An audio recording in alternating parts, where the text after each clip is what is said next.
ಕ್ರಿಸ್ತನಲ್ಲಿ ಪ್ರೀತಿಯುಳ್ಳ ದೇವಜನರೇ, ಮತ್ತೊಂದು ವರ್ತಿ ಈ ಆರಾಧನೆಯಲ್ಲಿ ಭಾಗವಹಿಸುವಂತೆ ದೇವರು ಕೊಟ್ಟಿರುವಂಥ ಅವಕಾಶಕ್ಕೋಸ್ಕರ ಸ್ತೋತ್ರವನ್ನು ಸಲ್ಲಿಸುತ್ತಾ, ಈ ದೃಶ್ಯದ ಮುಖಾಂತರವಾಗಿ ಆರಾಧನೆಯಲ್ಲಿ ಭಾಗವಹಿಸ್ತಿರುವಂಥ ತಮ್ಮೆಲ್ಲರಿಗೂ ಯೇಸು ಸ್ವಾಮಿ ಹೆಸರಿನಲ್ಲಿ ಶುಭವನ್ನು ಕೋರುವಾತನಾಗಿರ್ತೇನೆ.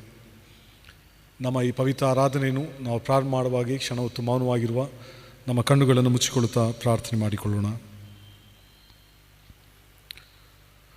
ಪರಮ ಪ್ರೀತಿಯುಳ್ಳ ಪರಲೋಕದ ತಂದೆಯಾದ ದೇವರೇ, ಈ ದಿನಕ್ಕೋಸ್ಕರ, ಈ ಸಮಯಕ್ಕೋಸ್ಕರ ನಾವು ನಿಮಗೆ ಸ್ತೋತ್ರವನ್ನು ಸಲ್ಲಿಸುತ್ತೇವೆ.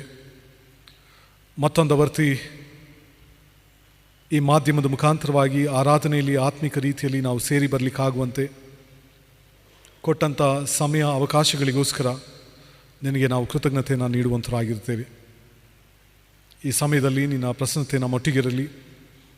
ಈ ಆರಾಧನೆಯನ್ನು ವೀಕ್ಷಿಸುವುದರ ಮುಖಾಂತರವಾಗಿ ಭಾಗವಹಿಸ್ತಿರುವಂಥ ಪ್ರತಿಯೊಬ್ಬರನ್ನು ಕೂಡ ನೀನು ಹರಸಿ ಆಶೀರ್ವಾದ ಮಾಡು. ನಾವು ಹಾಡುವಂಥ ಗಾಯನ, ನಾವು ಮಾಡುವಂಥ ಪ್ರಾರ್ಥನೆ, ನಿನ್ನ ವಾಕ್ಯದ ಪಾರಾಯಣ ಹಾಗೂ ಕೊಂಚ ಸಮಯ ಮಾಡುವಂಥ ನಿನ್ನ ವಾಕ್ಯದ ಧ್ಯಾನ, ಅದು ನಿನಗೆ ಮಹಿಮೆಯನ್ನು ತರುವಂಥದ್ದಾಗಿರಲಿ.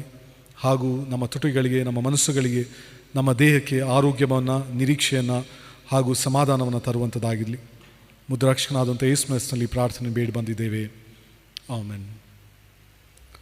ನಾವು ಹಾಡಿಕೊಳ್ಳುವಂಥ ಸಂಗೀತಗಳಲ್ಲಿ 246ನೇ ಸಂಗೀತವನ್ನು ಹಾಡಿಕೊಳ್ಳೋಣ. ಸಂಗೀತಗಳಲ್ಲಿ 246ನೇ ಸಂಗೀತ.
ಪ್ರಾರ್ಥನೆ ಮಾಡಿಕೊಳ್ಳೋಣ.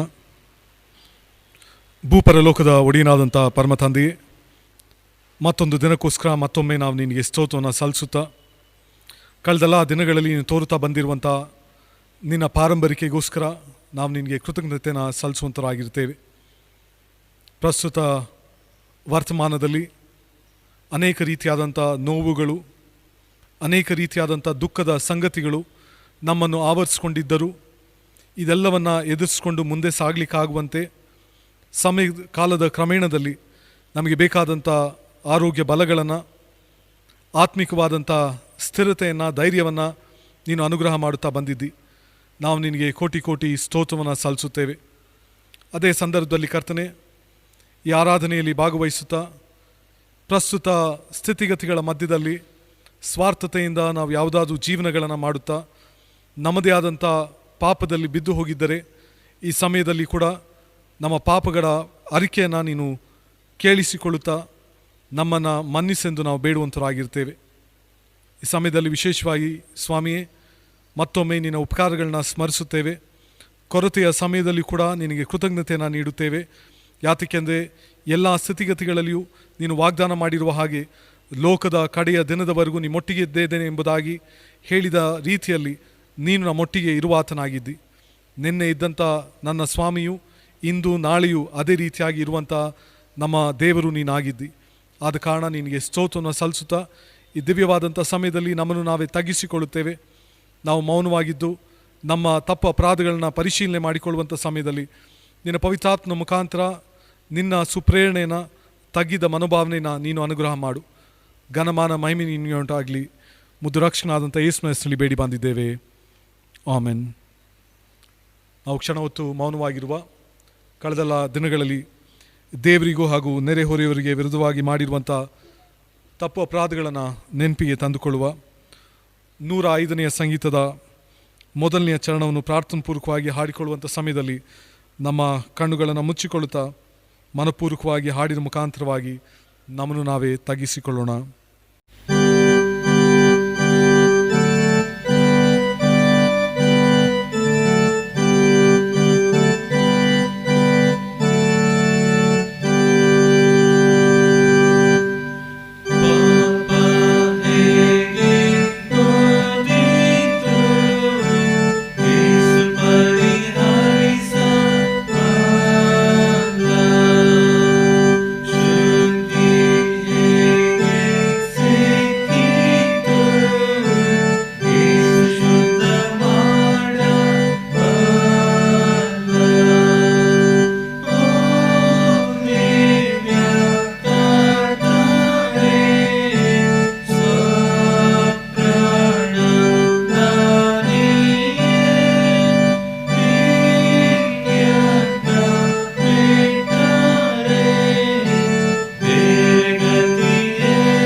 ನಮ್ಮ ತಪ್ಪು ಅಪರಾಧಗಳನ್ನು ದೇವರ ಮುಂದೆ ಅರಿಕೆ ಮಾಡುವ ಹಾಗೆ ಆರಾಧನಾ ಕ್ರಮ ಪುಟ 126ನೇ ಪುಟದಲ್ಲಿರುವಂಥ ಪಾಪದ ಅರಿಕೆಯನ್ನು ಒಟ್ಟಾಗಿ ಹೇಳಿಕೊಳ್ಳೋಣ.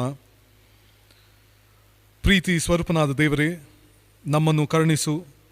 ಕರುಣಾನಿಧಿಯೇ, ನಮ್ಮ ದ್ರೋಹವನ್ನೆಲ್ಲ ಅಳಿಸಿಬಿಡು. ನಮ್ಮ ಪಾಪವನ್ನು ಸಂಪೂರ್ಣವಾಗಿ ತೊಳೆದು ಬಿಡು. ನಮ್ಮ ದೋಷವನ್ನು ಪರಿಹರಿಸಿ ನಮ್ಮನ್ನು ಶುದ್ಧಗೊಳಿಸು. ನಾವು ದ್ರೋಹಿ ಎಂದು ನಾವೇ ಒಪ್ಪಿಕೊಂಡಿದ್ದೇವೆ. ನಮ್ಮ ಪಾಪವು ಯಾವಾಗಲೂ ನಮ್ಮ ಮುಂದೆ ಇದೆ. ನಿನಗೆ ತಪ್ಪು ಮಾಡಿದ್ದೇವೆ. ನಿನ್ನ ದೃಷ್ಟಿಗೆ ಕೆಟ್ಟದಾಗಿರುವುದನ್ನೇ ಮಾಡಿದ್ದೇವೆ. ದೇವರೇ, ನಮ್ಮಲ್ಲಿ ಶುದ್ಧ ಹೃದಯವನ್ನು ನಿರ್ಮಿಸು. ನಮಗೆ ಸ್ಥಿರಚಿತ್ತವನ್ನು ಅನುಗ್ರಹಿಸಿ ನಮ್ಮನ್ನು ನೂತನಪಡಿಸು. ನಿನ್ನ ರಕ್ಷಣಾನಂದವನ್ನು ನಾವು ತಿರುಗಿ ಅನುಭವಿಸುವಂತೆ ಮಾಡು. ನಮ್ಮಲ್ಲಿ ಸಿದ್ಧ ಮನಸ್ಸನ್ನು ಹುಟ್ಟಿಸಿ ನಮಗೆ ಆಧಾರನಾಗು. ಆದಿಕರ್ತ ಕ್ರಿಸ್ತನೇ ಪ್ರಾರ್ಥನಾಪೂರ್ವಕವಾಗಿ ಹಾಡಿಕೊಳ್ಳುವ.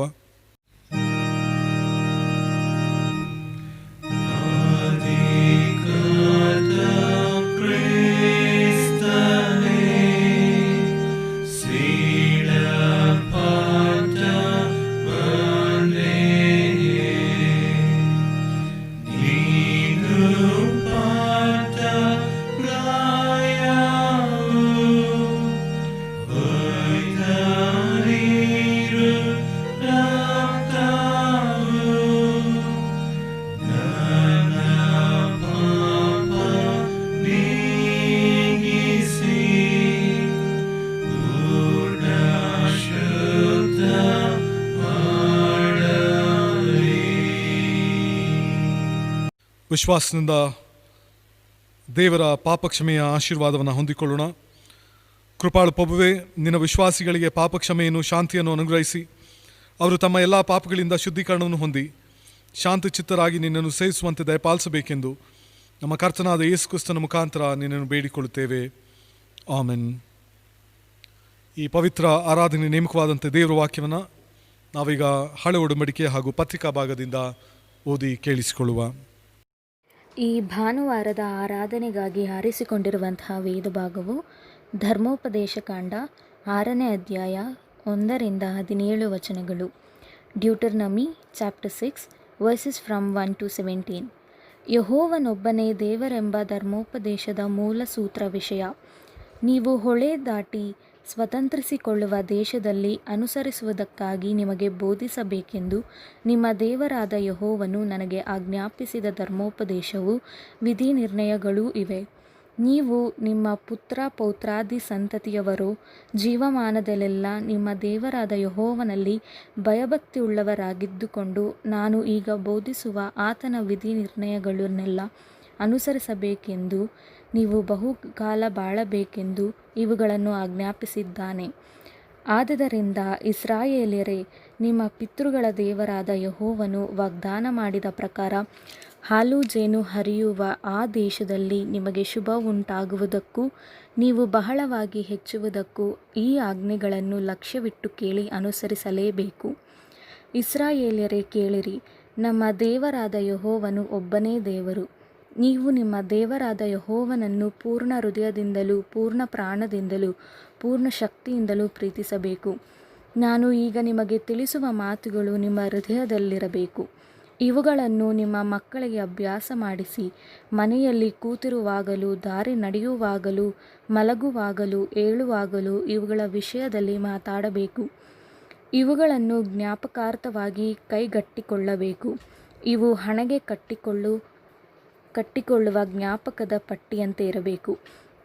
ನಿಮ್ಮ ಮನೆ ಬಾಗಿಲಿನ ನಿಲುವು ಪಟ್ಟಿಗಳಲ್ಲಿಯೂ ತಲೆ ಬಾಗಿಲುಗಳ ಮೇಲೆಯೂ ಇವುಗಳನ್ನು ಬರೆಯಬೇಕು.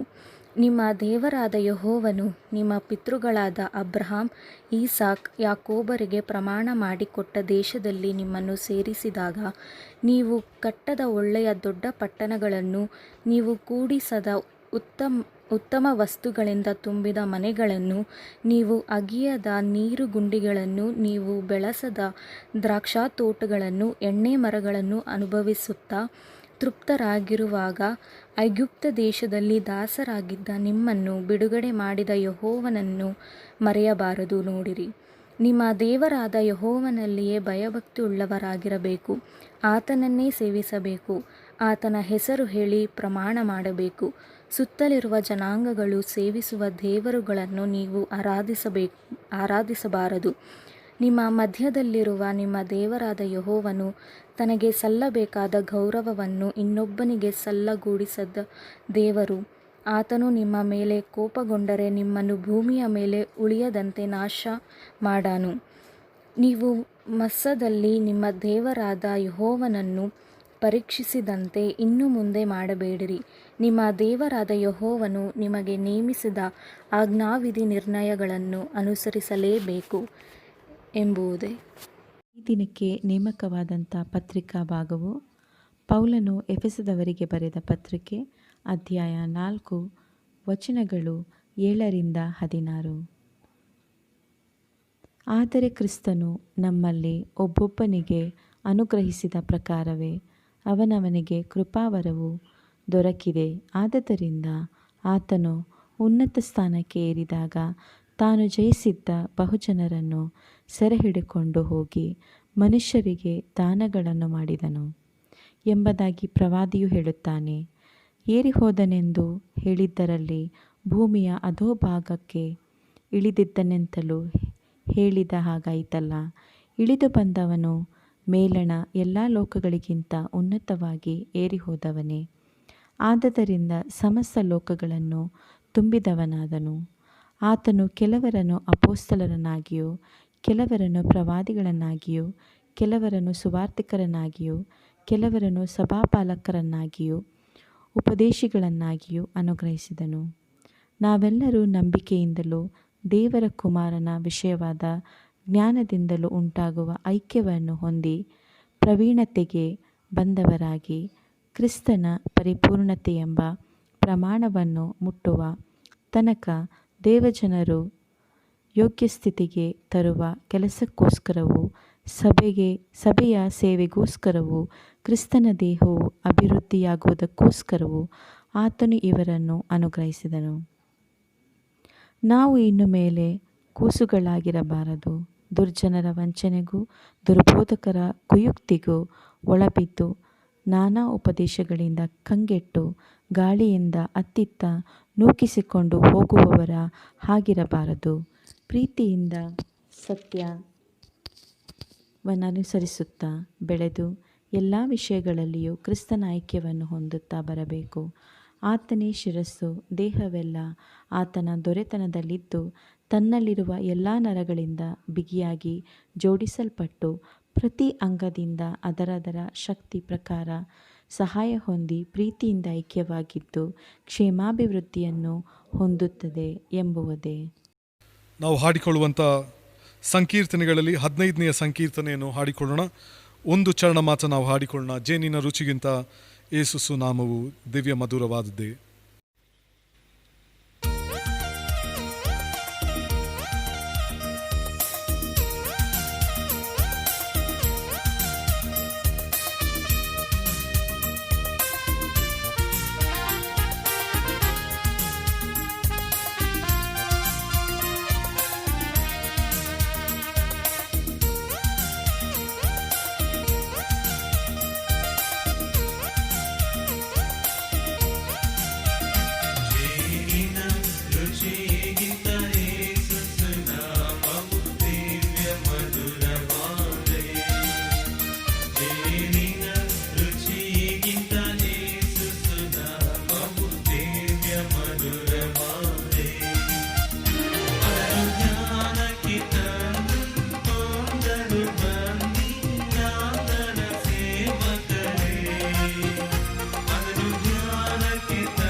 ಸುವಾರ್ಥ ಭಾಗದಿಂದ ದೇವರ ವಾಕ್ಯವನ್ನು ಓದಿ ಕೇಳಿಸಿಕೊಳ್ಳುವ. ನಮ್ಮ ಮೂರನೇ ವೇದ ಪಾರಾಯಣಕ್ಕಾಗಿ ಆರಿಸಿಕೊಂಡಂಥ ವೇದ ಭಾಗವು ಮತ್ತಾಯನು ಬರೆದ ಸುವಾರ್ತೆ ಅಧ್ಯಾಯ 7 24ರಿಂದ 29 ವಚನಗಳವರೆಗೆ. ಮತ್ತಾಯನು ಬರೆದ ಸುವಾರ್ತೆ ಅಧ್ಯಾಯ 7 24ರಿಂದ 29 ವಚನಗಳವರೆಗೆ. ಆದುದರಿಂದ ಈ ನನ್ನ ಮಾತುಗಳನ್ನು ಕೇಳಿ ಅವುಗಳಂತೆ ನಡೆಯುವವನು ಬಂಡೆಯ ಮೇಲೆ ಮನೆಯನ್ನು ಕಟ್ಟಿಕೊಂಡ ಬುದ್ಧಿಯುಳ್ಳ ಮನುಷ್ಯನನ್ನು ಹೋಲುವನು. ಕಟ್ಟಿದ ಮೇಲೆ ಮಳೆ ಸುರಿಯಿತು, ಹಳ್ಳಗಳು ಬಂದವು, 4 ಕಡೆಯಿಂದ ಗಾಳಿ ಬೀಸಿ ಆ ಮನೆಗೆ ಬಡಿಯಿತು. ಆದಾಗ್ಯೂ ಅದರ ಅಸ್ತಿವಾರವು ಬಂಡೆಯ ಮೇಲಿದ್ದುದರಿಂದ ಅದು ಬೀಳಲಿಲ್ಲ. ಆದರೆ ಈ ನನ್ನ ಮಾತುಗಳನ್ನು ಕೇಳಿಯೂ ಅವುಗಳಂತೆ ನಡೆಯದ ಪ್ರತಿಯೊಬ್ಬನು ಉಸುಬಿನ ಮೇಲೆ ಮನೆಯನ್ನು ಕಟ್ಟಿಕೊಂಡ ಬುದ್ಧಿಹೀನ ಮನುಷ್ಯನನ್ನು ಹೋಲುವನು. ಕಟ್ಟಿದ ಮೇಲೆ ಮಳೆ ಸುರಿಯಿತು, ಹಳ್ಳಗಳು ಬಂದವು, 4 ಕಡೆಯಿಂದ ಗಾಳಿ ಬೀಸಿ ಆ ಮನೆಗೆ ಹೊಡೆಯಿತು. ಆಗ ಅದು ದಡಮ್ಮನೆ ಕಡುಕೊಂಡು ಬಿತ್ತು. ಯೇಸು ಈ ಮಾತುಗಳನ್ನು ಹೇಳಿ ಮುಗಿಸಿದ ಮೇಲೆ ಆ ಜನರ ಗುಂಪುಗಳು ಆತನ ಉಪದೇಶಕ್ಕೆ ಅತ್ಯಾಶ್ಚರ್ಯಪಟ್ಟವು. ಯಾಕಂದರೆ ಆತನು ಅವರ ಶಾಸ್ತ್ರಿಗಳಂತೆ ಉಪದೇಶ ಮಾಡದೆ ಅಧಿಕಾರವಿದ್ದವನಂತೆ ಅವರಿಗೆ ಉಪದೇಶ ಮಾಡುತ್ತಿದ್ದನು. ಆತನು ಬೆಟ್ಟದಿಂದಿಳಿದು ಬರುವಾಗ ಜನರು ಗುಂಪು ಗುಂಪಾಗಿ ಆತನ ಹಿಂದೆ ಹೋದರು ಎಂಬುದೇ. ದೇವರ ವಾಕ್ಯಕ್ಕೆ ನಮ್ಮನ್ನು ನಾವೇ ಸಿದ್ಧಪಡಿಸಿಕೊಳ್ಳುವ ಹಾಗೆ ಒಂದು ಗೀತೆಯ ಮುಖಾಂತರವಾಗಿ ಪ್ರಾರ್ಥನಾಪೂರ್ವಕವಾಗಿ ದೇವರ ನಡೆಸುವಿಕೆಯನ್ನು ಬೇಡಿಕೊಳ್ಳುವ.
ಕ್ರಿಸ್ತನಲ್ಲಿ ಪ್ರೀತಿಯುಳ್ಳ ದೇವಜನರೇ, ಇಂದಿನ ಧ್ಯಾನಕ್ಕೋಸ್ಕರ ನಮಗೆ ಕೊಡಲ್ಪಟ್ಟಿರುವಂಥ ವಿಷಯ ದೇವಜನರನ್ನು ಸಜ್ಜುಗೊಳಿಸುವಂಥದ್ದು ಎಂಬುದಾಗಿ ಅಥವಾ ಸಿದ್ಧಪಡಿಸುವುದು ಎಂಬುದಾಗಿ.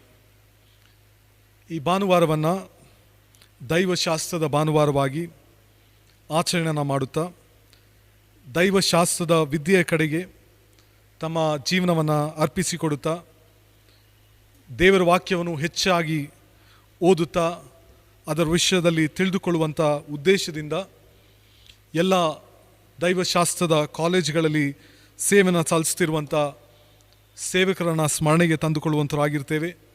ಆ ಸೇವೆಯನ್ನು ಸ್ಮರಣೆಗೆ ತಂದುಕೊಳ್ಳುವಂಥರಾಗಿರ್ತೇವೆ. ಆ ಸೇವೆಯ ನಿಮಿತ್ತ ದೇವ ಜನರನ್ನು ಬಲಪಡಿಸುವಂಥದ್ದು, ಸಿದ್ಧಪಡಿಸುವಂಥದ್ದು ಅಥವಾ ಸಜ್ಜುಗೊಳಿಸುವಂಥ ಈ ಒಂದು ಕ್ರಮವನ್ನು ನಾವು ಸ್ಮರಣೆಗೆ ತಂದುಕೊಳ್ಳುವಂಥರಾಗಿರ್ತೇವೆ. ಆದ ಕಾರಣ ಇಂದು 3 ವಾಕ್ಯವನ್ನು ನಾವು ಓದಿರ್ತೇವೆ. ಹಳೆ ಒಡಂಬಡಿಕೆ, ಪತ್ರಿಕಾ ಭಾಗ ಹಾಗೂ ಸುವಾರ್ತೆಯ ಭಾಗ. ಈ 3ರಿಂದ 3 ವಿಷಯಗಳನ್ನು ನಿಮ್ಮ ಸಂಗಡ ಹಂಚಿಕೊಳ್ಳಿಕ್ಕೆ ಇಷ್ಟಪಡುವ ಆತನಾಗಿರುತ್ತೇನೆ. ಇನ್ನು ನಮಗೆ ಕೊಡಲ್ಪಟ್ಟಿರುವಂಥ ತಲೆಬರವನ್ನೇ ಇಟ್ಟುಕೊಳ್ಳುತ್ತಾ ಮೊದಲಾಗಿ ಆ ತಲೆಬರದಲ್ಲಿರುವಂಥ ಅಥವಾ ಆ ವಿಷಯದಲ್ಲಿರುವಂಥ ಒಂದು ವಿಶೇಷತೆಯನ್ನು ಅಥವಾ ಅರ್ಥವನ್ನು ತಿಳಿಯಪಡಿಸಲಿಕ್ಕೆ ನಾನು ಇಷ್ಟಪಡುವ ಆತನಾಗಿರ್ತೇನೆ.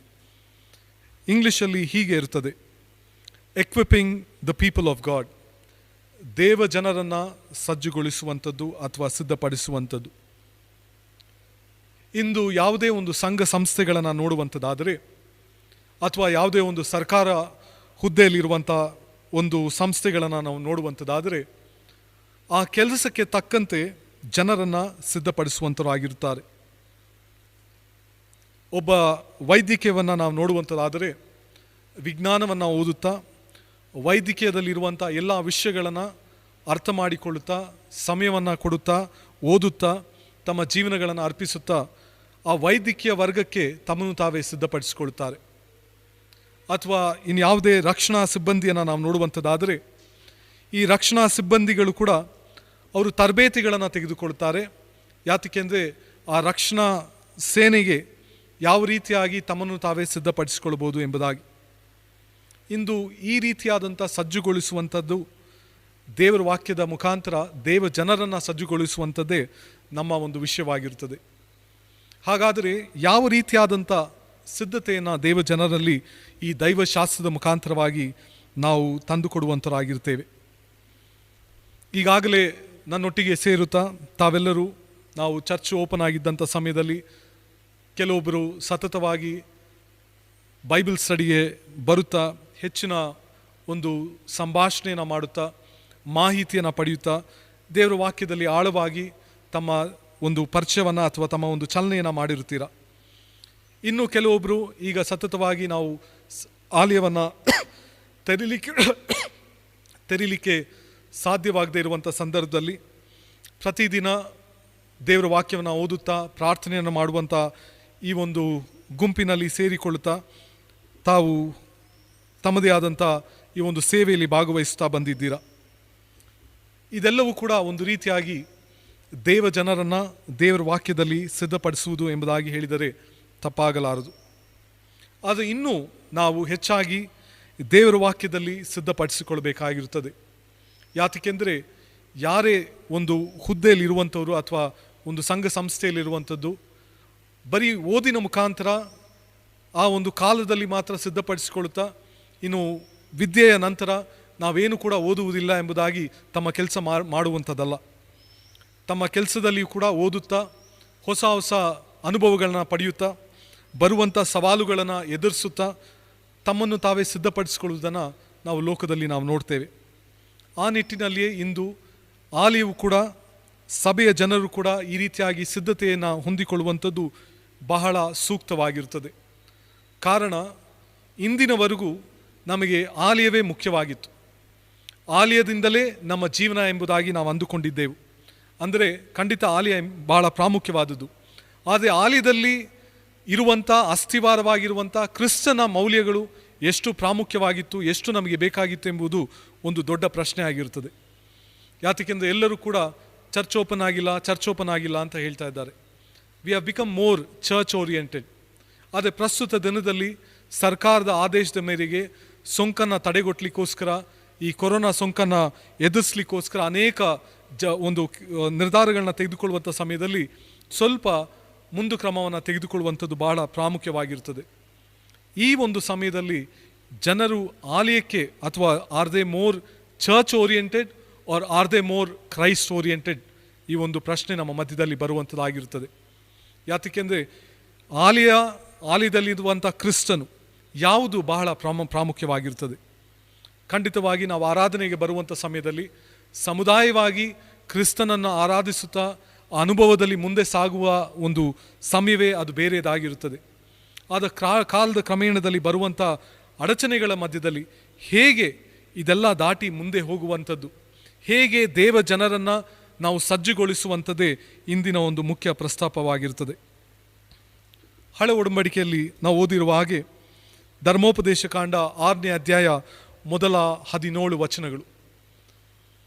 ಆ ಪುಸ್ತಕದ ಪ್ರಕಾರ ದೇವ ಜನರು ಹೊಸ ರಾಷ್ಟ್ರವನ್ನು ಅವರು ತೆಗೆದುಕೊಳ್ಳುವಂಥ ಸಮಯದಲ್ಲಿ ಅಲ್ಲಿ ನೆಲೆಗೊಳ್ಳುವಂಥ ಸಮಯದಲ್ಲಿ ಸ್ವಾತಂತ್ರ್ಯದಿಂದ ಆಗ ಮೋಶೆಯು ಅವರಿಗೆ ಆಜ್ಞೆಯನ್ನು ಕೊಡುತ್ತಾನೆ, ದೇವರ ಆಜ್ಞೆಯನ್ನು ಕೊಡುತ್ತಾನೆ. ಅದೇನೆಂದರೆ, ನೀವು ದೇವರ ಪರಿಚಯವನ್ನು ಮರೆತು ಹೋಗಬೇಡಿರಿ.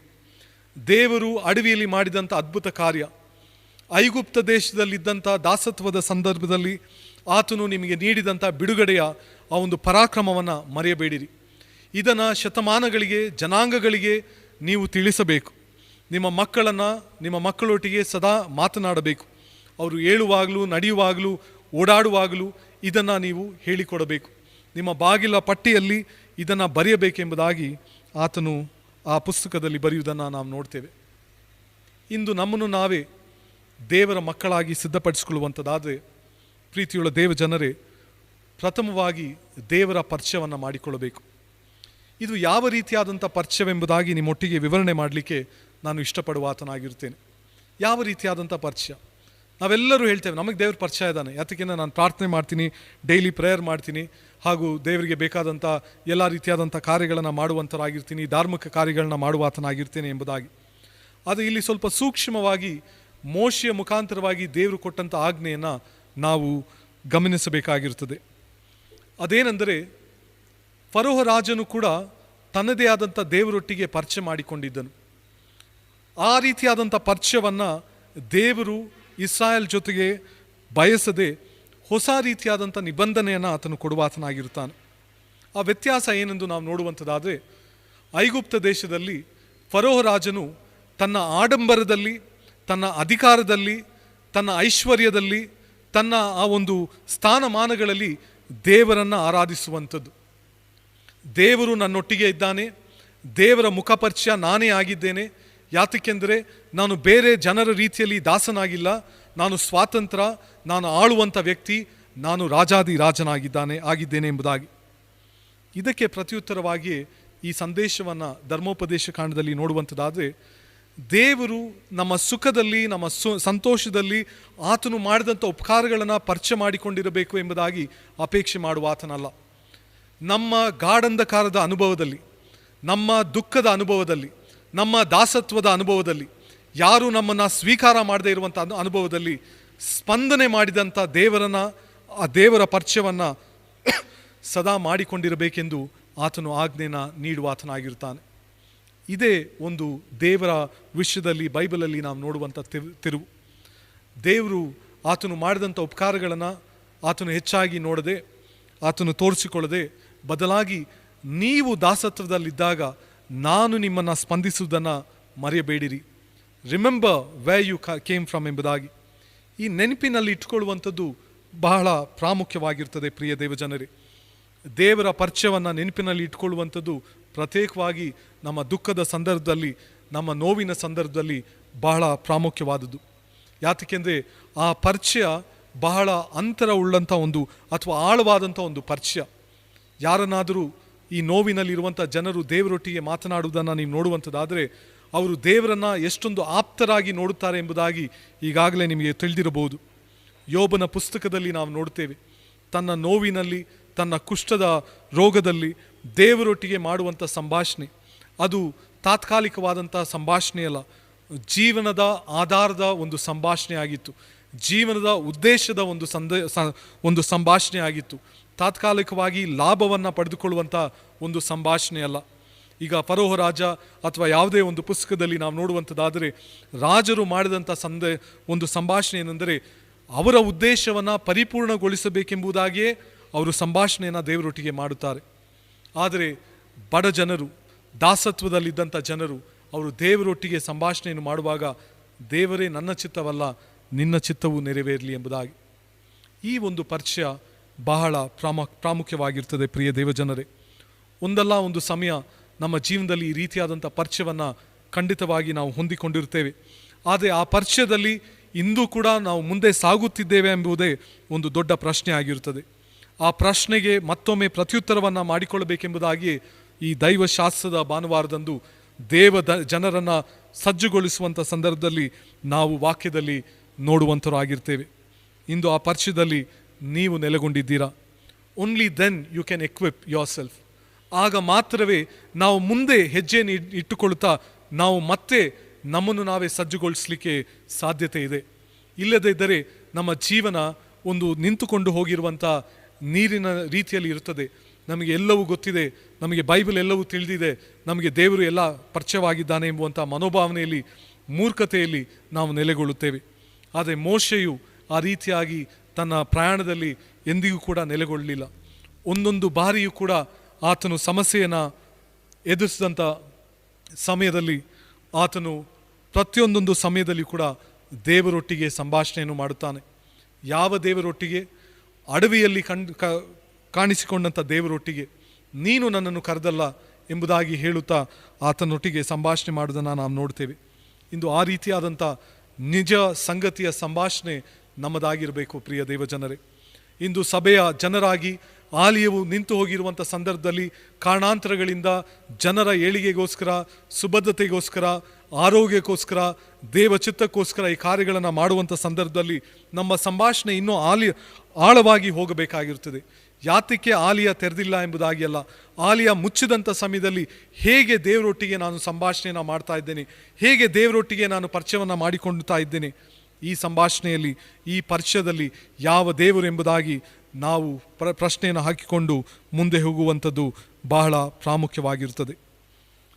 ಈಗ ಎರಡನೆಯ ಒಂದು ವಿಷಯವನ್ನು ನಾವು ಎಫೆಸದವರಿಗೆ ಬರೆದಂಥ ಪತ್ರಿಕೆ 4ನೇ ಅಧ್ಯಾಯ 7ರಿಂದ 16ನೇ ವಚನದಲ್ಲಿ ನಾವು ನೋಡುವಂಥರಾಗಿರ್ತೇವೆ. ಯಾತಕ್ಕೋಸ್ಕರ ನಮ್ಮನ್ನು ನಾವೇ ಸಜ್ಜುಗೊಳಿಸಬೇಕು ಅಥವಾ ಸಿದ್ಧಪಡಿಸಿಕೊಳ್ಬೇಕು? Why do we have to equip ourselves to be the people of God? ಇವತ್ತು ಯಾವುದೇ ಒಂದು ಹುದ್ದೆಯಲ್ಲಿ ತಮ್ಮನ್ನು ತಾವೇ ಸಿದ್ಧಪಡಿಸಿಕೊಳ್ಳುವಂಥದ್ದು ಅಥವಾ ಸಜ್ಜುಪಡಿಸಿಕೊಳ್ಳುವಂಥದ್ದಾದರೆ ಒಂದು ಉದ್ದೇಶ ಇರುತ್ತದೆ. ಲಾಭಕ್ಕೋಸ್ಕರ ಮಾಡುವಂಥದ್ದು, ಸ್ವಾರ್ಥಕ್ಕೋಸ್ಕರ ಮಾಡುವಂಥದ್ದು, ನಿಸ್ವಾರ್ಥತೆಯ ಕೆಲಸ ಮಾಡುವಂಥದ್ದು ಬಹಳ ಕಡಿಮೆಯ ಒಂದು ಅಂಶದಲ್ಲಿ ನೆಲೆಗೊಂಡಿರುತ್ತದೆ. ಈಗಾಗಲೇ ನೀವು ನ್ಯೂಸ್ ಚಾನಲಲ್ಲಿ ನೋಡ್ತಾ ಇರ್ಬೋದು, ಒಂದು ಪಕ್ಷ ಮತ್ತೊಂದು ಪಕ್ಷವನ್ನು ದೂಷಿಸುವಂಥದ್ದು. ಕೊರೋನಾ ಸಂದರ್ಭದಲ್ಲಿಯೂ ಕೂಡ ಜನರಿಗೆ ಸೇವೆ ಮಾಡುವಂಥ ಸಂದರ್ಭದಲ್ಲಿ ಕೂಡ ಅಲ್ಲಿಯೂ ಕೂಡ ವ್ಯವಹಾರಗಳನ್ನ ಮಾಡುತ್ತಾ ತಮ್ಮದೇ ಆದಂಥ ಆರ್ಥಿಕ ಲಾಭಗಳನ್ನ ಪಡೆದುಕೊಳ್ಳಿಕ್ಕೋಸ್ಕರ ಪ್ರಯತ್ನಗಳನ್ನು ಮಾಡುವಂಥದ್ದು. ಇದಕ್ಕೋಸ್ಕರವೇ ನಾವು ಸಿದ್ಧಪಡಿಸಿಕೊಳ್ಳುವಂಥದ್ದಾಗಿರ್ತೇವೆ. ಇನ್ನು ನಾವು ದೇವಜನರಾಗಿ ಸಿದ್ಧಪಡಿಸಿಕೊಳ್ಳುವಂಥದ್ದಾದರೆ ಯಾತಕ್ಕೋಸ್ಕರ ಸಿದ್ಧಪಡಿಸಿಕೊಳ್ಳುತ್ತೇವೆ? ಈ ಪ್ರಶ್ನೆಯನ್ನು ದಯಮಾಡಿ ನಾವೆಲ್ಲರೂ ಕೂಡ ಕೇಳಿಕೊಳ್ಳಬೇಕಾಗಿರ್ತದೆ. ನಾವು ಇಂಗ್ಲೀಷ್ ಪದದಲ್ಲಿ ನಾವು ಚರ್ಚನ್ನು ಸರ್ವಿಸ್ ಎಂಬುದಾಗಿ ನಾವು ಕರಿತೇವೆ. ಚರ್ಚಲ್ಲಿ ಸರ್ವಿಸ್ ನಡೀತಾ ಇಲ್ವಾ ಎಂಬುದಾಗಿ. ಈ ಸರ್ವಿಸ್ ಮನೋಭಾವನೆಯನ್ನು ಯಾವ ರೀತಿಯಾಗಿ ಅಂದುಕೊಳ್ಳುತ್ತೇವೆ ಎಂದರೆ, ನನಗೆ ಏನು ಲಾಭ ಇದೆ, ನಾನಿವತ್ತು ಚರ್ಚಿಗೆ ಬಂದರೆ ಏನು ಲಾಭ ಇದೆ, ನಾನು ಚರ್ಚಿಗೆ ಬರದೇ ಇದ್ದರೆ ಏನು ಲಾಭ ಇದೆ, ಈ ಒಂದು ಸಂಘ ಸಂಸ್ಥೆಗಳ ಜೊಟ್ಟಿಗೆ ಕೈ ಜೋಡಿ ನಾವು ಸೇವೆ ಮಾಡುವಂಥದ್ದಾದರೆ ನನಗೆ ಏನು ಲಾಭವಿದೆ, ನಾನು ಪ್ರಾರ್ಥನೆ ಮಾಡುವಂಥದ್ದಾದರೆ ಏನು ಲಾಭವಿರುತ್ತದೆ, ದೇವರ ವಾಕ್ಯದ ಆ ಒಂದು ಪಾರಾಯಣವನ್ನು ಮಾಡುವಂಥದ್ದಾದರೆ ನನಗೆ ಏನು ಲಾಭವಿರುತ್ತದೆ. ಎಲ್ಲವನ್ನ ಲಾಭದ ಮನೋಭಾವನೆಯಲ್ಲಿ ನಾವು ಆಲೋಚನೆಯನ್ನು ಮಾಡುವಂಥರಾಗಿರ್ತೇವೆ ಪ್ರಿಯ ದೇವಜನರೇ. ಇಂದು ಟೆಲಿವಿಷನಲ್ಲಿ ನೀವು ನೋಡುವಂಥದ್ದಾದರೆ ಎಲ್ಲವನ್ನ ವ್ಯಾಪಾರದ ರೀತಿಯಲ್ಲಿ ಮಾಡುವುದನ್ನು ನಾವು ನೋಡುವಂಥರಾಗಿರ್ತೇವೆ. ಲಾಭದ ಮನೋಭಾವನೆ. ಇಂದು ಎಲ್ಲವನ್ನ ವ್ಯವಹಾರದ ರೀತಿಯಲ್ಲಿ ನೋಡುವಂಥದ್ದು. ದೇವರ ಸಂಭಾಷಣೆಯನ್ನು ಕೂಡ ವ್ಯವಹಾರದ ರೀತಿಯಲ್ಲಿ ನೋಡುವುದು ಇಂದು ಪ್ರಸ್ತುತ ದಿನದಲ್ಲಿ ಎಲ್ಲ ಧರ್ಮಗಳಲ್ಲಿ, ಇಡೀ ವಿಶ್ವದಲ್ಲಿ ಸರ್ವಸಾಧಾರಣವಾಗಿ ನೆಲೆಗೊಂಡಿರುವುದನ್ನು ನಾವು ನೋಡುತ್ತೇವೆ. ನನಗೇನು ಲಾಭ ಇದೆ? ಇಂದು ನಾನು ಏನಾದರೂ ಒಂದು ಕೆಲಸ ಮಾಡುವಂಥದ್ದಾದರೆ ನನಗೇನು ಲಾಭವಿದೆ? ಅದೇ ಪೌಲನು ಭಾಳ ಸುಂದರವಾಗಿ ನಮಗೆ ತಿಳಿಸ್ತಾನೆ. 4ನೇ ಅಧ್ಯಾಯದಲ್ಲಿ ಎಫೆಸದ ಸಭೆಯವರಿಗೆ ತಿಳಿಸುವ ಆತನಾಗಿರ್ತಾನೆ. ಹೇಗೆ ನಿಸ್ವಾರ್ಥತೆಯಿಂದ ದೇವರು ತನ್ನ ಮಗನನ್ನು ಕಳಿಸುತ್ತಾ ಯೇಸು ಸ್ವಾಮಿಯು ತನ್ನ ಜೀವನವನ್ನು ನಮಗೆ ಅರ್ಪಿಸಿಕೊಟ್ಟಿರುತ್ತಾನೆ ಎಂಬುದಾಗಿ. ಅದರೊಟ್ಟಿಗೆ ಸಭೆಯನ್ನು ಆತನು ಯಾವ ರೀತಿಯಾಗಿ ಸಜ್ಜುಗೊಳಿಸ್ತಾನೆ ಎಂದು ಹೇಳಿದರೆ, ಒಬ್ಬರ ಸೇವೆಯನ್ನು ಮತ್ತೊಬ್ಬರು ಮಾಡಿರಿ ಎಂಬುದಾಗಿ. ಸೇವೆಯ ಮನೋಭಾವನೆಯಿಂದ ನಾವು ಕಾರ್ಯಗಳನ್ನು ಮಾಡಬೇಕು ಎಂಬುದಾಗಿ. ಲಾಭದ ಮನೋಭಾವನೆಯಲ್ಲ, ಸೇವೆಯ ಮನೋಭಾವನೆ. ಯಾತಕ್ಕೋಸ್ಕರ ಎಂಬುದಾಗಿ ನಾವು ನೋಡುವಂಥದ್ದಾದರೆ ನಾವು 3ನೇ ವಿಷಯದಲ್ಲಿ ಅದನ್ನು ಕಾಣುವಂಥವರಾಗಿರ್ತೇವೆ. ಈ ಸೇವೆಯ ಮನೋಭಾವನೆ ಜನರು ಇರುವಂಥ ಸ್ಥಿತಿಗತಿಗಳಲ್ಲಿ ಅವರನ್ನು ಗೌರವಿಸಿ ಅವರೊಟ್ಟಿಗೆ ದೇವರ ಪ್ರಸನ್ನತೆಯನ್ನು ಕಾಣುವಂಥದ್ದೇ ಈ ಸೇವೆಯ ಮನೋಭಾವನೆ ಆಗಿರುತ್ತದೆ. ಇಂದು ಉದಾಹರಣೆಯನ್ನು ಕೊಡುವಂಥದ್ದಾದರೆ ಅನೇಕ ದೇವ ಸೇವಕರನ್ನು ಹಾಗೂ ಅನೇಕ ನಿಸ್ವಾರ್ಥತೆಯಿಂದ ಕೆಲಸ ಮಾಡಿರುವಂಥ ಅನೇಕ ಸಾಮಾಜಿಕ ಜನರನ್ನು ನಾವು ಉದಾಹರಣೆಯನ್ನು ಕೊಡಬಹುದು. ಪ್ರತಿಯೊಬ್ಬರೂ ಕೂಡ ಮತ್ತೊಬ್ಬರಲ್ಲಿ ದೇವರನ್ನು ಕಾಣುತ್ತಾ ಆ ಸೇವೆಯನ್ನು ಮಾಡುವುದನ್ನೇ ಈ ನಮ್ಮ ಸಂಸ್ಕೃತಿಯಲ್ಲಿ ಕಂಡುಬರುವಂಥವರಾಗಿರ್ತೇವೆ. ಇನ್ನು ನಮ್ಮನ್ನು ನಾವೇ ಸಿದ್ಧಪಡಿಸಿಕೊಳ್ಳುವಂಥದ್ದಾದರೆ ಈ ವಿಡಿಯೋ ಮುಖಾಂತರ, ಈ ಆರಾಧನೆ ಮುಖಾಂತರ ನಾವು ನೋಡಬೇಕೆಂಬುದಾಗಿ ನಾವು ನೋಡುವಂಥದ್ದಾದರೆ ಲಾಭಕ್ಕೋಸ್ಕರ ಮಾಡುತ್ತಾ ಇದ್ದೇವಾ ಅಥವಾ ನಮ್ಮನ್ನು ನಾವೇ ವಾಕ್ಯದಲ್ಲಿ ಸಿದ್ಧಪಡಿಸಲಿಕ್ಕೋಸ್ಕರವೋ? ಭಾನುವಾರ ಕೇಳಿಕೊಳ್ಳುವಂಥ ವಾಕ್ಯ ಭಾನುವಾರವೇ ಇದ್ದು ಮಾತ್ರ ಇರುತ್ತಾ ನಂತರ ನನ್ನದೇ ಆದಂಥ ಕಾರ್ಯಚಲನೆಯಲ್ಲಿ ನಾವು ನೆಲೆಗೊಳ್ಳುವಂಥದ್ದಾದರೆ ನಾವು ಯಾತಕ್ಕೋಸ್ಕರ, ಯಾವ ರೀತಿಯಲ್ಲಿ, ಹೇಗೆ ನಾವು ನಮ್ಮನ್ನು ನಾವೇ ಸಜ್ಜುಗೊಳಿಸ್ತಾ ಇದ್ದೇವೆ ಎಂದು ದೊಡ್ಡ ಪ್ರಶ್ನೆಯನ್ನು ಹಾಕಿಕೊಳ್ಳಬೇಕಾಗಿರುತ್ತದೆ. ಹಾಗಾದರೆ ಪ್ರಿಯ ದೇವಜನರೇ, ಮೊದಲನೇದಾಗಿ ನಾವು ನೋಡಿದ್ದೆವು, ದೇವರೊಟ್ಟಿಗೆ ಸಂಭಾಷಣೆಯನ್ನು, ಪರಿಚಯವನ್ನು ಮಾಡಿಕೊಳ್ಳಬೇಕು. ನಮ್ಮ ಅತಿ ಕತ್ತಲೆಯ ಸಂದರ್ಭದಲ್ಲಿ, ಅತಿ ನೋವಿನ ಸಂದರ್ಭದಲ್ಲಿ ಹೇಗೆ ದೇವರು ನಮ್ಮನ್ನು ಸ್ಪಂದಿಸಿದ್ದಾನೆ ಎಂಬುದಾಗಿ ನಾವು ಅರ್ಥ ಮಾಡಿಕೊಳ್ಳಬೇಕಾಗಿರುತ್ತದೆ. ಇವತ್ತು ಪ್ರಾಸ್ಪರಿಟಿ ಥಿಯಾಲಜಿ ಎಂಬುದಾಗಿ ನಮಗೆ ಜಾಸ್ತಿ ಬರ್ತಾ ಇದೆ ಎಂದರೆ ಅದು ದೇವರ ಆಶೀರ್ವಾದ ಎಂಬುವಂಥ ಫರೋಹನ ಮನೋಭಾವನೆ ಇಂದು ಅನೇಕರಲ್ಲಿ ನೆಲೆಗೊಂಡಿರುವಂಥದ್ದಾಗಿರುತ್ತದೆ. ನನ್ನಲ್ಲಿ ಹೆಚ್ಚು ಸಂಪನ್ಮೂಲಗಳು ಬರುವಂಥದ್ದಾದರೆ ದೇವರು ಉದಾರವಾಗಿ ಕೊಡುತ್ತಾ ಇದ್ದಾನೆ ಎಂಬುದಾಗಿ. ಇರೋದ್ರಲ್ಲಿ ದೇವರನ್ನು ಕಾಣುವಂಥದ್ದು ಭಾಳ ಸುಲಭವಾದದ್ದು. ಎಲ್ಲವನ್ನ ಕಳೆದುಕೊಳ್ಳುವಂಥ ಸಂದರ್ಭದಲ್ಲಿ ಕೂಡ ದೇವರ ಪ್ರೀತಿಯನ್ನು ಅನುಭವ ಮಾಡಿಕೊಳ್ಳುವಂಥದ್ದು ಅತಿ ಶ್ರೇಷ್ಠವಾದದ್ದು, ಭಾಗ್ಯವುಳ್ಳಂಥದ್ದು. ಪ್ರಿಯ ದೇವಜನರೇ, ಆ ಪರಿಚಯವನ್ನು ನಾವು ಮಾಡಿಕೊಂಡಿದ್ದೇವ. ಹಾಗೂ ಎರಡನೇದಾಗಿ, ಪರಿಚಯ ಮಾಡಿಕೊಂಡಿರುವಂಥ ದೇವರೊಟ್ಟಿಗೆ ನಮ್ಮ ಸಂಬಂಧ ಏನಿದೆ? ಲಾಭಕ್ಕೋಸ್ಕರ ಆತನೊಟ್ಟಿಗೆ ನಾವು ಮುಂದೆ ಸಾಗಲಿಕ್ಕೆ ಪ್ರಯತ್ನ ಮಾಡುತ್ತಿದ್ದೇವಾ ಅಥವಾ ಆತನು ನಮ್ಮೊಟ್ಟಿಗೆ ತೋರಿದಂಥ ನಿಸ್ವಾರ್ಥತೆಯ, ಪ್ರೀತಿಯ, ಸೇವೆಯ ಮನೋಭಾವನೆಯನ್ನು ಹೊಂದಿಕೊಳ್ಳುತ್ತಾ ನಾವು ಕೂಡ ಕ್ರಿಸ್ತನು ನಮ್ಮ ಕಾಲುಗಳನ್ನು ತೊಳೆದಂಥ ರೀತಿಯಲ್ಲಿ ನಾವು ಇತರ ಕಾಲುಗಳನ್ನು ತೊಳಿಲಿಕ್ಕೆ ನಾವು ಸೇವೆಯನ್ನು ಮಾಡಲಿಕ್ಕೆ ಸಿದ್ಧರಾಗಿದ್ದೇವೆ. ಕಡೆಯದಾಗಿ ನಾವು ನೋಡುವಂಥದ್ದಾದರೆ ಶ್ರೀ ಮತ್ತಾಯನು ಬರೆದಂಥ ಸುವಾರ್ತೆ 7ನೇ ಅಧ್ಯಾಯ 24ನೇ ವಚನದಿಂದ 29ನೇ ವಚನ ಎಲ್ಲರಿಗೂ ಚಿರಪರಿಚಿತವಾದಂಥ ಒಂದು ವಾಕ್ಯವನ್ನು ನಾವು ನೋಡಿದ್ದೇವೆ. ಅದೇನೆಂದರೆ, ಜಾಣದ ವ್ಯಕ್ತಿ, ಮೂರ್ಖನ ವ್ಯಕ್ತಿ. ಒಬ್ಬ ಜಾಣ ಬಂಡೆ ಮೇಲೆ ಮನೆ ಕಟ್ಟಿದ, ಮಳೆ ಬಂದಿತು, ಆಗ ಮನೆ ಸ್ಥಿರವಾಗಿತ್ತು. ಆದರೆ ಮೂಢನು ಮುಸ್ಕಿನ ಮೇಲೆ ಮನೆ ಕಟ್ಟಿದನು, ಮಳೆ ಬಂದಿತು, ಅದೇನಾಯಿತು, ಅಲ್ಲೇ ಒಡೆದು ಹೋಯಿತು ಎಂಬುದಾಗಿ. ಇದನ್ನು ನಮ್ಮ ಸಬ್ಬತ್ ಶಾಲೆಯ ಹಾಡಿನಲ್ಲಿ ಅನೇಕ ಬಾರಿ ನಾವು ಕಲಿತುಕೊಂಡಿರಬಹುದು. ಈ ವಾಕ್ಯವನ್ನು ಸಂಪೂರ್ಣವಾಗಿ ನಾವು ನೋಡುವಂಥದ್ದಾದರೆ ಇದು ಪರ್ವತದ ಪ್ರಸಂಗದಲ್ಲಿ ಅಲ್ಲಿ ಆಳವಾಗಿ ಬರುವಂಥದ್ದಾಗಿ ನಾವು ನೋಡುತ್ತೇವೆ. ಇಂದು ಬಂಡೆ ಯಾವ ರೀತಿಯಾಗಿ ಮುಖ್ಯವಾಗಿರ್ತದೆ ಎಂಬುದಾಗಿ ನಾವು ಅಂದುಕೊಳ್ಬೋದು, ಪ್ರಶ್ನೆ ಹಾಕಿಕೊಳ್ಳಬಹುದು. ಅಲ್ಲಿದ್ದಂಥ ಸಮಸ್ಯೆ ಮಳೆಯಲ್ಲ, ಅಲ್ಲಿದ್ದಂಥ ಸಮಸ್ಯೆ ಜನರು ಮನೆಯನ್ನು ಕಟ್ಟಿಕೊಳ್ಳುವಂಥ ಒಂದು ಸಮಸ್ಯೆ. ಆ ಒಂದು ರೂಪಾಂತರವಾಗಿ ನಾವು ನೋಡುವಂಥದ್ದಾದರೆ, ಒಂದು ಸಿಂಬಾಲಿಕ್ ಆಗಿ ನೋಡುವಂಥದ್ದಾದರೆ, ಮಳೆ ಬರುವಂಥದ್ದು ಆಶೀರ್ವಾದ, ಮಳೆಯ ಮುಖಾಂತರವಾಗಿ ಬೆಳೆ ಇರುತ್ತದೆ. ಆದರೆ ಅಲ್ಲಿ ಇಬ್ಬರು ರೀತಿಯಾದಂಥ ಮನೋಭಾವನೆಯನ್ನು ನಾವು ನೋಡ್ತೇವೆ. ಅದೇನೆಂದರೆ, ಆ ಬಂಡೆ ಮೇಲೆ ಒಬ್ಬ ಮನೆ ಕಟ್ಟಿದನು ಹಾಗೂ ಬಂಡೆಯ ಕೆಳಗೆ ಮನೆ ಕಟ್ಟಿದನು. ಇದನ್ನು ಸ್ವಲ್ಪ ಆಳವಾಗಿ ನಾವು ನೋಡುವಂಥದ್ದಾದರೆ, ಯೇಸು ಮತ್ತಾಯನ ಸುವಾರ್ತೆಯಲ್ಲಿ ಪರ್ವತದ ಮೇಲೆಗೆ ನಿಂತುಕೊಳ್ಳುತ್ತಾ ಆತನು ಪ್ರಸಂಗ ಮಾಡುತ್ತಾನೆ. ಈ ಪ್ರಸಂಗದಲ್ಲಿ ಆತನ ಬೋಧನೆಗಳನ್ನು ಕೇಳುವಂಥದ್ದಾದರೆ, ಇಂದು ಪರ್ವತಗಳು ಅನೇಕ ಒಂದು ಫೋರ್ಟ್ರೆಸ್, ಅನೇಕ ಅರಮನೆಗಳಿಗೆ ಒಂದು ಚಿಹ್ನೆ ಆಗಿರ್ತದೆ, ಭದ್ರತೆಗೆ ಒಂದು ಚಿಹ್ನೆ ಆಗಿರ್ತದೆ. ಆದರೆ ಯೇಸು ಸ್ವಾಮಿ ಅದೇ ಒಂದು ಬೆಟ್ಟದ ಮೇಲೆ ನಿಂತುಕೊಳ್ಳುತ್ತಾ ಬೇರೆ ರೀತಿಯಾದಂಥ ಬೋಧನೆಯನ್ನು ಮಾಡ್ತಾನೆ. ಯಾರು ಧನ್ಯವಂತರು, ಯಾರು ಭಾಗ್ಯವಂತರು, ಬಡವರ ಬಗ್ಗೆ ಆತ್ಮದಲ್ಲಿ ಬಡವರಾಗಿರುವಂಥವರು, ಎಲ್ಲ ರೀತಿಯಾದಂಥ ಆಶೀರ್ವಾದಗಳನ್ನ ತಿಳಿಸುವ ಆತನಾಗಿರ್ತಾನೆ. ಹಾಗೂ ಸಾಮಾಜಿಕವಾದಂಥ ಕಾರ್ಯಾಚರಣೆಗಳನ್ನ ಆತನು ಖಂಡನೆ ಮಾಡುವ ಆತನಾಗಿರ್ತಾನೆ. ತಂದೆ ತಾಯಿಗಳಿಗೆ ಖಂಡನೆಯನ್ನು ಮಾಡುವಂಥದ್ದು, ಮಕ್ಕಳಿಗೆ ಖಂಡನೆಯನ್ನು ಮಾಡುವಂಥದ್ದು, ವಿವಾಹದ ಕುರಿತಾಗಿ ಮಾಡುವಂಥದ್ದು, ಅನೇಕ ರೀತಿಯಾದಂಥ ಸಾಮಾಜಿಕವಾಗಿ ಸ್ವೀಕಾರ ಮಾಡಿದಂಥ ಅಂದಿನ ಸಂಸ್ಕೃತಿ ಅಥವಾ ಮನೋಭಾವನೆಗಳನ್ನು ವಿರೋಧವಾಗಿ ಆತನು ಮಾತನಾಡುವುದನ್ನು ನಾವು ನೋಡ್ತೇವೆ. ಇಂದು ಯೇಸುವೇ ನಮ್ಮ ಬಂಡೆ ಆಗಿದ್ದಾನೆ ಎಂಬುದಾಗಿ ನಾವು ಮನೆಯನ್ನು ಕಟ್ಟುವಂಥದ್ದಾದರೆ ಲೌಕಿಕ ರೀತಿಯಲ್ಲಿ ಲೌಕಿಕವಾದಂಥ ಬಂಡೆಯ ಮೇಲೆ ಮನೆಯನ್ನು ಕಟ್ಟುವಂಥದ್ದಲ್ಲ. ಯೇಸುವಿನ ಬಂಡೆಯಲ್ಲಿ ನಾವು ಮನೆಯನ್ನು ಕಟ್ಟುವಂಥದ್ದಾದರೆ ಲೌಕಿಕ ಬಂಡೆಗಳನ್ನು ಒಡೆದು ಹಾಕಬೇಕಾಗಿರ್ತದೆ. ಯಾವುದೆಲ್ಲ ಸ್ಥೈರ್ಯವನ್ನು, ಯಾವುದೆಲ್ಲ ಧೈರ್ಯವನ್ನು, ಯಾವುದೆಲ್ಲ ನಮಗೆ ಅಹಂಭಾವವನ್ನು ತರುವಂಥದ್ದಾಗಿರ್ತದೋ, ಯಾವುದೆಲ್ಲ ನಮ್ಮನ್ನು ಅಲ್ಲಾಡಿಸ್ಲಿಕ್ಕೆ ಸಾಧ್ಯವೇ ಆಗುವುದಿಲ್ಲ ಎಂಬುದಾಗಿ ಒಂದು ರೀತಿಯಾದಂಥ ಮನೋಭಾವನೆಯಲ್ಲಿ, ರಾಜರ ಮನೋಭಾವನೆಯಲ್ಲಿ, ಅರಸನ ಮನೋಭಾವನೆಯಲ್ಲಿ ನೆಲೆಗೊಳ್ಳುವಂಥದ್ದಾಗಿರ್ತದೋ ಆ ಬಂಡೆಯನ್ನು ಮುರಿಯುತ್ತಾ ಯೇಸುವಿನ ಬಂಡೆಯನ್ನು ಸ್ವೀಕಾರ ಮಾಡಿಕೊಳ್ಳುವಂಥದ್ದು. ಅದಕ್ಕೋಸ್ಕರವೇ ಮತ್ತಾಯನು ನಾವು ಸುವಾರ್ತೆಯಲ್ಲಿ ನಾವು ನೋಡುವಂಥದ್ದಾದರೆ ನಾವು ನೋಡ್ತೇವೆ, ಯೇಸು ಸ್ವಾಮಿ ಗೊಲ್ಗೊತ್ತಾ ಬೆಟ್ಟದಲ್ಲಿ ಆತನು ತನ್ನ ಪ್ರಾಣವನ್ನು ಕೊಡುತ್ತಾನೆ.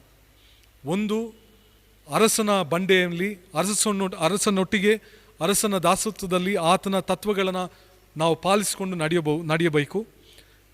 ಅದರ ವಿರೋಧವಾಗಿ ನಾವು ಹೋಗುವಂಥದ್ದಾದರೆ ಆ ಬಂಡೆಯ ಮೇಲೆ ಕ್ರೂಜೆಯನ್ನು ಕಾಣಬಹುದು. ಅದು ಯೇಸು ಸ್ವಾಮಿ ಆ ಕ್ರೂಜೆಯನ್ನು ಸ್ವೀಕಾರ ಮಾಡುವುದನ್ನು ಮತ್ತಾಯನು ಆರಿಕೆ ಮಾಡುತ್ತಾನೆ. ಅಷ್ಟು ಮಾತ್ರವಲ್ಲದೆ ಆ ಬಂಡೆಯಿಂದಲೇ ಆತನು ಪುನರುತ್ಥಾನ ಹೊಂದುವುದನ್ನು ನಾವು ನೋಡ್ತೇವೆ. ಅಲ್ಲಿಂದಲೇ ದೇವರ ಜನರಿಗೆ ರಕ್ಷಣೆಯನ್ನು ತರುವುದನ್ನು ನಾವು ನೋಡ್ತೇವೆ. ಪ್ರಿಯ ದೇವ ಜನರೇ, ಇಂಥ ಒಂದು ಸುಂದರವಾದಂಥ ಒಂದು ವಾಕ್ಯವನ್ನು ಇಲ್ಲಿ ನಾವು ನೋಡುತ್ತೇವೆ. ನಾವು ಜಾಣರಾಗಿರುವಂಥದ್ದಾದರೆ ಇಂದು ಜಾಣತನ ನಮ್ಮ ಲಾಭದಲ್ಲಿ, ಜಾಣತನ ಲೌಕಿಕ ಜ್ಞಾನದಲ್ಲಿ ಹೊಂದಿಕೊಳ್ಳುವಂಥದ್ದಲ್ಲ. ಇಂದು ಮಾಹಿತಿ ಇರುವಂಥವರು ಜಾಣರು ಎಂಬುದಾಗಿ ನಾವು ಅಂದುಕೊಳ್ಳುತ್ತೇವೆ. ಅನೇಕ ಡಿಗ್ರಿಗಳನ್ನು ಹೊಂದಿಕೊಳ್ಳುವುದರ ಮುಖಾಂತರ ನಾವು ಜಾಣರು ಎಂಬುದಾಗಿ ಅಂದುಕೊಳ್ಳುತ್ತೇವೆ. ಆದರೆ ಇದೆಲ್ಲರದ ಮಧ್ಯದಲ್ಲಿ ಇದರೊಟ್ಟಿಗೆ ನಾವು ಆಲೋಚನೆ ಮಾಡುವಂಥ ವ್ಯಕ್ತಿಗಳಾಗಿರಬೇಕು, ವಿಚಾರವಾದಿಗಳಾಗಿರಬೇಕು. ದೇವರೊಟ್ಟಿಗೆ ವಿಚಾರಣೆಯನ್ನು ಮಾಡುತ್ತಾ, ಸಂಭಾಷಣೆಗಳನ್ನು ಮಾಡುತ್ತಾ, ಹೊಸ ಹೊಸ ವಿಚಾರಗಳಲ್ಲಿ ಮುಂದೆ ಸಾಗುವಂಥದ್ದೇ ನಮ್ಮ ಕಾರ್ಯವಾಗಿರಬೇಕು. ಇಂದು ಚರ್ಚ್ ಮುಚ್ಚಿದೆ ಎಂಬುದಾಗಿ ಅನೇಕರಿಗೆ ಬೇಜಾರಾಗಿರುವಂಥದ್ದಾದರೆ ಖಂಡಿತ ನಿಮ್ಮೆಲ್ಲರಿಗಿಂತ ಹೆಚ್ಚಾಗಿ ನನಗೆ ದುಃಖವಾಗಿರುತ್ತದೆ. ಆದರೆ ಅದೇ ಸಂದರ್ಭದಲ್ಲಿ ನಮ್ಮ ವಿಚಾರಣೆಯನ್ನು ದೇವರೊಟ್ಟಿಗೆ ಇಂಥ ಪರಿಸ್ಥಿತಿಯಲ್ಲಿ ಹೇಗೆ ಕ್ರಿಸ್ತನ ಅನುಭವವನ್ನು ಮಾಡಿಕೊಳ್ಳಬಹುದು, ಕ್ರಿಸ್ತನ ಪ್ರೀತಿಗೆ ನಾವು ಪ್ರಾರ್ಥರಾಗಿರ್ಬೋದು, ನೀವೇ ದೇವರ ಆಲಯವಾಗಿದ್ದೀರಾ ಎಂಬುದಾಗಿ ವಾಕ್ಯವು ಹೇಳುವಂಥದ್ದಾದರೆ ಅನೇಕ ಆಲಯ ಇಲ್ಲದೇ ಇರುವಂಥ ವ್ಯಕ್ತಿಗಳ ಮಧ್ಯದಲ್ಲಿ ನಮ್ಮ ಸೇವೆಯನ್ನು ಹೇಗೆ ಸಲ್ಲಿಸಬಹುದು, ಈ ಆಲೋಚನೆಗಳ ಮುಖಾಂತರ ಚರ್ಚೆನ ಮಾಡುತ್ತಾ ನಾವು ಮುಂದೆ ಸಾಗಬೇಕಾಗಿರ್ತದೆ. ಪ್ರಿಯ ದೇವಜನರೇ, ಹಾಗಾದರೆ ಇಂದಿನ ವಾಕ್ಯದ ಮುಖಾಂತರವಾಗಿ ಇಂದು ನಮ್ಮನ್ನು ನಾವೇ ದೇವರ ವಾಕ್ಯದಲ್ಲಿ ಸಿದ್ಧಪಡಿಸಿಕೊಳ್ಳಲಿಕ್ಕೆ ಅಥವಾ ಸಜ್ಜುಗೊಳಿಸಲಿಕ್ಕೆ ನಮ್ಮ ಜೀವನಗಳನ್ನು ಅರ್ಪಿಸುವ, ದೇವರ ವಾಕ್ಯವನ್ನು ಓದುವುದು ಮಾತ್ರವಲ್ಲದೆ ವಿಚಾರಣೆಯನ್ನು ಮಾಡುತ್ತಾ ದೇವರ ವಾಕ್ಯ ನಮ್ಮೊಟ್ಟಿಗೆ ಮಾತನಾಡುವಂಥ ಸಮಯದಲ್ಲಿ ನಮ್ಮಲ್ಲಿರುವಂಥ ಕೆಟ್ಟ ಗುಣಲಕ್ಷಣಗಳನ್ನು ನಾವು ಬಿಡಲಿಕ್ಕೆ ನಾವು ಪ್ರಯತ್ನ ಮಾಡುವ. ನಾವು ಅಶಕ್ತರಾಗಿರ್ತೇವೆ, ಬಲಹೀನರಾಗಿರ್ತೇವೆ. ಆದರೆ ದೇವರೊಟ್ಟಿಗೆ ನಾವು ಸಂಭಾಷಣೆಯನ್ನು ಮಾಡುವಂಥದ್ದಾದರೆ ಹೇಗೆ ಬಲಹೀನನಾಗಿದ್ದಂಥ ಮೋಶೆಗೆ ಒಂದು ಕೋಲನ್ನು ಕೊಡುತ್ತಾ ಆತನಿಗೆ ಬೇಕಾದಂಥ ಸಹಾಯವನ್ನು, ಬಲವನ್ನು ನೀಡಿದನು, ಅದೇ ರೀತಿಯಾಗಿ ದೇವರು ನಮಗೂ ಕೂಡ ಕೊಡುವ ಆತನಾಗಿರುತ್ತಾನೆ. ಅನುಭವ ಮಾಡಲಿಕ್ಕೆ ನೀವು ಸಿದ್ಧರಾಗಿದ್ದೀರಾ? ಹಾಗಾದರೆ ದೇವರು ತಾನೇ ನಿಮ್ಮನ್ನು, ನಿಮ್ಮ ಕುಟುಂಬಗಳನ್ನು ಈ ವಾಕ್ಯದಲ್ಲಿ ಭಾಗವಹಿಸ್ತಿರುವಂಥ ಪ್ರತಿಯೊಬ್ಬರನ್ನು ಕೂಡ ಹರಸಿ ಆಶೀರ್ವಾದ ಮಾಡಲಿ. ಆಮೆನ್. ನಾವು ನಮ್ಮ ಕಾಣಿಕೆಯನ್ನು ದೇವರಿಗೋಸ್ಕರ ಸಂಗ್ರಹಿಸುವ ಹಾಗೆ ಹಾಡಿಕೊಳ್ಳುವಂಥ ಸಂಕೀರ್ತನೆಗಳಲ್ಲಿ 131ನೇ ಸಂಕೀರ್ತನೆಯನ್ನು ಹಾಡಿಕೊಳ್ಳುವ. ಸಂಕೀರ್ತನೆಗಳಲ್ಲಿ 131ನೇ ಸಂಕೀರ್ತನೆ. ನೀವು ದೇವರ ಆಲಯಕ್ಕೆ ನೀವು ಕಾಣಿಕೆಯನ್ನು ತರುವಂಥದ್ದಾದರೆ ದಯಮಾಡಿ ಆಲಯ ಪ್ರಾರಂಭ ಮಾಡುವಂಥ ಸಂದರ್ಭದಲ್ಲಿ ನಿಮ್ಮ ಕಾಣಿಕೆಗಳನ್ನ ಸಲ್ಲಿಸುವಂತೆ ನಾನು ಪ್ರೀತಿಯಿಂದ ಕೇಳಿಕೊಳ್ತೇನೆ.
ಪ್ರಾರ್ಥನೆ ಮಾಡಿಕೊಳ್ಳೋಣ.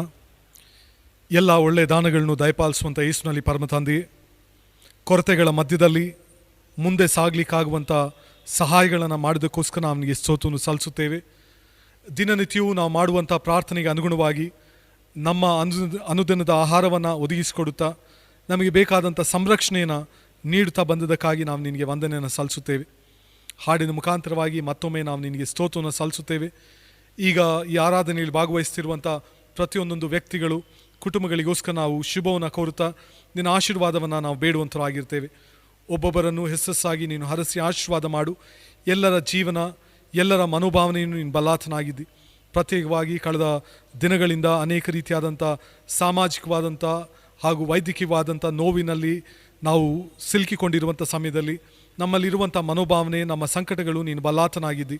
ಎಲ್ಲರ ಪ್ರಾರ್ಥನೆಗಳನ್ನು ಆಲೈಸು, ಸಂತೈಸು, ನೀನು ಸಮಾಧಾನವನ್ನು ಒದಗಿಸಿಕೊಡು ಕರ್ತನೆ.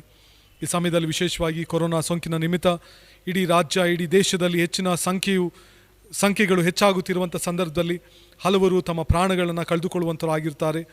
ಕೆಲವೊಬ್ಬರು ತಬಲಿಗಳಾಗಿರುತ್ತಾರೆ, ತಮ್ಮ ಪ್ರಿಯರನ್ನು ಕಳೆದುಕೊಂಡಿರುತ್ತಾರೆ. ಅವರಿಗೆ ಅಂತಿಮ ಸಂಸ್ಕಾರವನ್ನು ಕೂಡ ಮಾಡಲಿಕ್ಕೆ ಅಶಕ್ತರಾಗಿ ತಮ್ಮದೇ ಆದಂಥ ಮಾನಸಿಕ ಮನೋವೇದನೆಯಲ್ಲಿ ಅವರು ನರಳಾಡುತ್ತಿರುವಂಥ ಸಮಯದಲ್ಲಿ ನಿನ್ನ ಕೃಪೆಯನ್ನು ನಾವು ಬೇಡುವಂಥರಾಗಿರ್ತೇವೆ. ಕರ್ತನೆ, ನಿನ್ನ ಮಕ್ಕಳನ್ನು ನೀನು ಹರಸಿ ಆಶೀರ್ವಾದ ಮಾಡು. ಆದಷ್ಟು ಬೇಗನೆ ಇದಕ್ಕೆ ಬೇಕಾದಂಥ ಔಷಧಿಯನ್ನು ಹುಡುಕಿಕೊಳ್ಳಿಕ್ಕಾಗುವಂತೆ ನೀನು ಸಹಾಯ ಮಾಡು. ಯಾವುದೇ ನಿಸ್ವಾರ್ಥತೆಯ ಸೇವೆಯನ್ನು ಮಾಡಲಿಕ್ಕೆ ಸರ್ಕಾರವನ್ನು ಹಾಗೂ ವೈದ್ಯಕೀಯ ವರ್ಗದಲ್ಲಿರುವಂಥ ಪ್ರಿಯರಿಗೆ ಬೇಕಾದಂಥ ಮನೋಭಾವನೆಯನ್ನು ಹಾಗೂ ಆಲೋಚನೆಗಳನ್ನ ನೀನು ದಯಪಾಲಿಸ್ಕೊಡು ಕರ್ತನೆ. ಈ ಸಮಯದಲ್ಲಿ ವಿಶೇಷವಾಗಿ ಕರ್ತನೆ, ಈ ಕೊರೋನಾ ನಿಮಿತ್ತ ಯಾವ ಕುಟುಂಬಗಳು ಒಂದು ರೀತಿಯಾದಂಥ ನೋವಿನಲ್ಲಿ ಸಿಲುಕಿಕೊಂಡಿರ್ತದೋ, ಆರ್ಥಿಕವಾದಂಥ ಸಂಕಟದಲ್ಲಿರ್ತದೋ, ಆ ಎಲ್ಲ ಕುಟುಂಬಗಳಿಗೆ ನಾವು ವಿಶೇಷವಾಗಿ ನಿನ್ನ ಆಶೀರ್ವಾದವನ್ನು ಕೋರುವಂಥವರಾಗಿರ್ತೇವೆ. ನಿನ್ನ ಮಕ್ಕಳಾಗಿ ನಮ್ಮನ್ನು ಉಪಯೋಗಿಸು. ನಮ್ಮದೇ ಆದಂಥ ಸೇವೆಯನ್ನು ಮಾಡಲಿಕ್ಕಾಗುವಂತೆ, ಸಹಾಯವನ್ನು ನೀಡಲಿಕ್ಕಾಗುವಂತೆ ಬಲತಾಣಗಳನ್ನ ನೀನು ಅನುಗ್ರಹ ಮಾಡು ಕರ್ತನೆ. ಈ ಸಮಯದಲ್ಲಿ ತಮ್ಮ ಜನ್ಮದಿನಗಳನ್ನು ಹಾಗೂ ವಿವಾಹ ವಾರ್ಷಿಕೋತ್ಸವವನ್ನು ಕಾಣ್ತಿರುವಂಥ ಎಲ್ಲ ಪ್ರಿಯರಿಗೋಸ್ಕರ ನಾವು ಬೇಡುವಂಥವರಾಗಿರ್ತೇವೆ. ಪ್ರತಿಯೊಬ್ಬರನ್ನು ಕೂಡ ನೀನು ಹೆಸ್ಸಾಗಿ ಹರಸಿ ಆಶೀರ್ವಾದ ಮಾಡು ಕರ್ತನೆ. ನೂತನ ವರ್ಷಕ್ಕೆ ಹೆಜ್ಜೆ ನೀಡುವಂಥ ಸಮಯದಲ್ಲಿ ಭಕ್ತಿ ಭಾವದಿಂದ, ಕೃತಜ್ಞತಾ ಭಾವದಿಂದ ಹೆಜ್ಜೆ ನೀಡಲಿಕ್ಕಾಗುವಂತೆ ಸಹಾಯ ಮಾಡು. ಬೇಕಾದಂಥ ಸಹಾಯಗಳನ್ನ ಒದಗಿಸ್ಕೊಡು. ಬೇಕಾದಂಥ ಆರೋಗ್ಯನ ದಯಪಾಲಿಸ್ಕೊಡು. ಬಡವರು, ಕಷ್ಟ, ನೋವು, ಸಂಕಟದಲ್ಲಿರುವಂಥ ಎಲ್ಲ ಪ್ರಿಯರು ಎತ್ತರಿಗೋಸ್ಕರ ನಾವು ಬೇಡುವಂಥರಾಗಿರ್ತೇವೆ. ಅವರವರ ಅವಶ್ಯಕತೆಗೆ ಅನುಗುಣವಾಗಿ ಪ್ರತಿಯೊಬ್ಬರನ್ನು ಸ್ಪಂದಿಸಿ ನೀನು ಕಾದು ಕಾಪಾಡು. ನಿನ್ನ ಚಿತ್ತವಿದ್ದರೆ ಆದಷ್ಟು ಬೇಗನೆ ಶೀಘ್ರವಾಗಿ ಮತ್ತೊಮ್ಮೆ ನಾವು ಆಲಯದಲ್ಲಿ ಸೇರಿ ಬರಲಿಕ್ಕಾಗುವಂತೆ ಸಹಾಯ ಮಾಡು. ಅಲ್ಲಿಯ ತನಕ ನಮಗೆ ತಾಳ್ಮೆಯನ್ನು ಕೊಡು, ಸಹನೆಯನ್ನು ನೀನು ದಯಪಾಲಿಸ್ಕೊಡು. ಹಾಗೂ ಪ್ರಸ್ತುತ ಪರಿಸ್ಥಿತಿಯನ್ನು ಗಂಭೀರವಾಗಿ ಆಲೋಚನೆ ಮಾಡಿಕೊಳ್ಳಿಕ್ಕಾಗುವಂತೆ ನಮಗೆ ಬೇಕಾದಂಥ ಜ್ಞಾನ ವಿವೇಕಗಳನ್ನ ದಯಪಾಲಿಸ್ಕೊಡು. ಈ ಮುಖಾಂತರ ಎಲ್ಲರೂ ಸಹಕಾರವನ್ನು ನೀಡುತ್ತಾ ನಮ್ಮ ಸಮುದಾಯವ, ನಮ್ಮೊಟ್ಟಿಗಿರುವಂಥ ಎಲ್ಲ ಜನರು, ನಮ್ಮ ನೆರೆಹೊರೆಯವರನ್ನ ಸಂರಕ್ಷಣೆಯಲ್ಲಿ ನಡೆಸಲಿಕ್ಕಾಗುವಂತೆ ನಮ್ಮನ್ನು ಉಪಯೋಗಿಸು. ಘನ ಮಾನ ಮಹಿಮೆ ನಿನಗೆ ಉಂಟಾಗಲಿ. ಯೇಸುವಿನ ಹೆಸರಿನಲ್ಲಿ ಬೇಡಿ ಬಂದಿದ್ದೇವೆ, ಆಮೆನ್. ನಾವೆಲ್ಲರೂ ಒಟ್ಟಾಗಿ ಕರ್ತನು ಕಲಿಸ್ಕೊಟ್ಟಿರುವಂಥ ಪ್ರಾರ್ಥನೆ ಅರಿಕೆ ಮಾಡುವ. ಪರಲೋಕ ತಂದೆ, ನಾವು ಪ್ರಶಂಸಿಸಪಡಲಿ, ರಾಜ್ಯವು ಬರಲಿ, ಚಿತ್ತವು ಪರಲೋಕದಲ್ಲಿ ನೆರವೇರ ಪ್ರಕಾರ ಭೂಲೋಕದಲ್ಲಿಯೂ ನೆರವೇರಲಿ. ನಮ್ಮ ಅಂದಿನ ಆಹಾರನು ಪಾಲಿಸು. ನಮಗೆ ತಪ್ಪು ಮಾಡಿದವನು ನಾವು ಕ್ಷಮಿಸಂತೆ ತಪ್ಪನ್ನು ಕ್ಷಮಿಸು. ನಮ್ಮನ್ನು ಶೋಧನೆಯೊಳಗೆ ಸೇರಿಸಿ ಕೇಳಿದ ತಪ್ಪಿಸು. ರಾಜ್ಯವು ಬಲವು ಮಹಿಮೆ ಸದಾಕಾಲದೇ ಸ್ವಾಮಿ, ಆಮೆನ್.